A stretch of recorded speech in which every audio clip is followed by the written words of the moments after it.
Over the life of any given console, developers generally get a lot better at building games for it. And the game we're looking at today, Super Mario Land 2: Six Golden Coins, is a perfect example of that. When I looked at the first Super Mario Land, I found it to be a very interesting modification of the Mario format, to port it to a platform with far lesser capabilities than its big brothers on the NES. But somewhere in the time between the first game and this one, no doubt through the making of Baseball and Dr. Mario on the platform, Nintendo R&D 1 learned to take full advantage of what the Game Boy was truly capable of.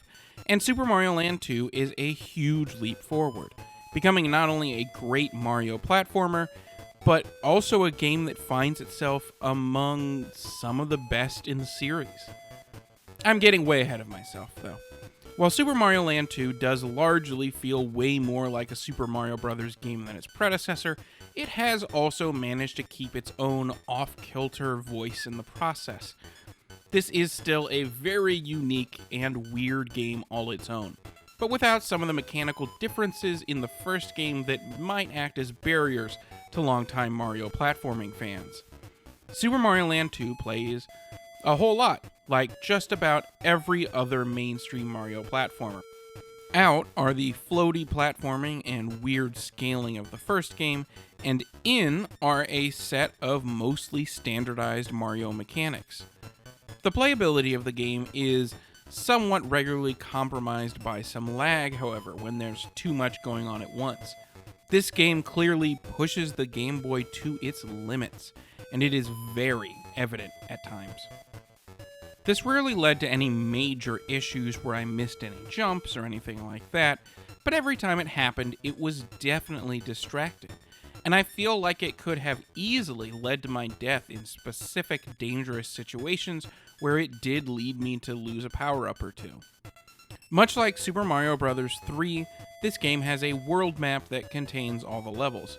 Much like how that game is split into lands, this game's map is split into different zones, like Turtle Zone and Tree Zone, each of which has one of the 6 coins you need to collect. You can choose to tackle any of the zones in any order you want, except for a few that are gated by other zones, but you'll need to defeat every zone boss in order to get every single one of the eponymous 6 golden coins, which allow access to the endgame final level and its associated boss, who is Wario in his very first antagonistic role. Each of these areas on the game's map are really unique and cool, way more than the usual worlds you get in a Mario game that generally just boil down to fire, water, ice, etc. Instead, one zone is a place where everything is huge compared to Mario. Another is entirely within a giant animatronic statue of Mario. Another is literally inside a turtle.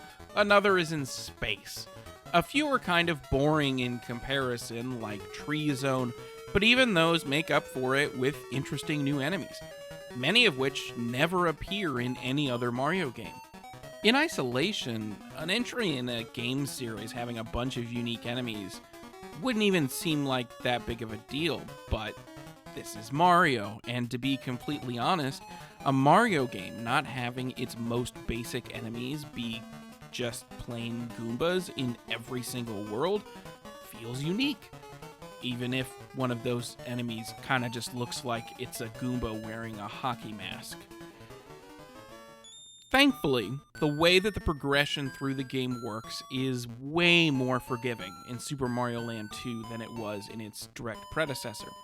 Once you've completed a level in a zone that doesn't contain a boss, you can then bypass it from then on thanks to the game's battery save, even after losing all of your lives. However, getting a game over does wipe out your entire collection of golden coins. More than likely, after clearing out all the zones, you'll just need to make a run at getting all of them one after another before confronting the final level, which is a long and challenging gauntlet with absolutely 0 checkpoints between the start of the level and the end of the 3-phase Wario boss fight. Personally, I found that I needed a lot of lives in order to be able to finish that up, which leads very neatly into another unique thing about Super Mario Land 2, how you get those extra lives. Much like the first game, at the end of levels, if you get to the exit up top instead of the exit at the bottom, you get to play a little bonus game which can reward you with power-ups or with extra lives. But here, in the sequel, they've decided to fully lean into this sort of bonus gambling. There are several new bonus games, and your coins don't directly trade in for lives after you get 100 of them. Instead, they're tradable for more gambling at a specific location on the world map. I extensively use this to farm up extra lives before returning to challenge the final level, so I wouldn't have to go out and collect all the golden coins again. If you find that you're still having trouble, this is the first Mario game to ever have an explicit easy mode, which you can enable by hitting select on the save load screen. It's actually a lot more involved than I would have expected from a game of this era, and it carefully reduces the number of enemies, slows traps and platforms, and just generally reduces the challenge, while managing to keep most of the game completely intact. When I basically just expected Mario to be able to take more hits or something, this is much more considered and frankly enjoyable. And it's there if you need it at any point during the game. Ultimately, just like its predecessor, I think Super Mario Land 2 is worth looking at today because it's extremely unique. But this time around, I have almost zero mechanical qualms. The platforming feels snappy and precise, just like I expect a Mario game to feel, and it hasn't lost the one-of-a-kind quirkiness that the first game has. It's the rare sequel that truly only improves, and it's still absolutely worth a playthrough today. If you've ever enjoyed any other Mario game, give this one a shot.